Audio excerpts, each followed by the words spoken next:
Education अब महज एक सर्विस ओरिएंटेड प्रोफेशन नहीं है, बल्कि अब एक कॉमन अंडरस्टैंडिंग है कि it has become a flourishing industry.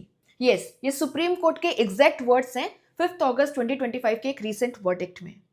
दरअसल सेंट्रल गवर्नमेंट के द्वारा जनवरी 2025 में एक नोटिफिकेशन पास किया गया, जिसके वाया लार्ज एजुकेशनल बिल्डिंग्स को प्रायर एनवायरमेंटल क्लियरेंस से एक एग्जेम्पशन दे दिया गया। Now environmental impact assessment act 2006 के नोटिफिकेशन के क्लॉज 8 में ये प्रोविजन है कि अगर कोई भी कंस्ट्रक्शन एक्टिविटी है जहां पे बिल्टअप एरिया 20,000 स्क्वायर मीटर या उससे ज्यादा का है, तो यहाँ पे प्रायर एनवायरमेंटल क्लियरेंस लेना होगा। ये step basically environmental protection and sustainable development की तरफ था। लेकिन सेंटर के जनवरी 2026 नोटिफिकेशन ने schools, colleges, hostels, industry shades, इनसे रिलेटेड अगर कोई कंस्ट्रक्शन एक्टिविटी है, भले ही वो 20,000 स्क्वायर मीटर से ज्यादा के एरिया में हो, उन्हें इस पर्टिकुलर क्लॉज से एग्जेम्पशन दे दिया। यानी इन्हें प्रायर एनवायरमेंटल क्लियरेंस लेने की जरूरत नहीं थी।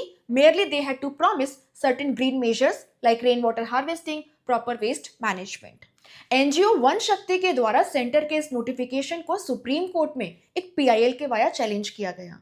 सुप्रीम कोर्ट का कहना है कि सेंटर का ये जो नोटिफिकेशन है, इसका ये पर्टिकुलर पार्ट जो लार्ज एजुकेशनल बिल्डिंग्स को एग्जेम्पशन प्रोवाइड कर रहा था, this is arbitrary, discriminatory, and thus Supreme Court has struck down this particular part of the January 2025 notification of the center.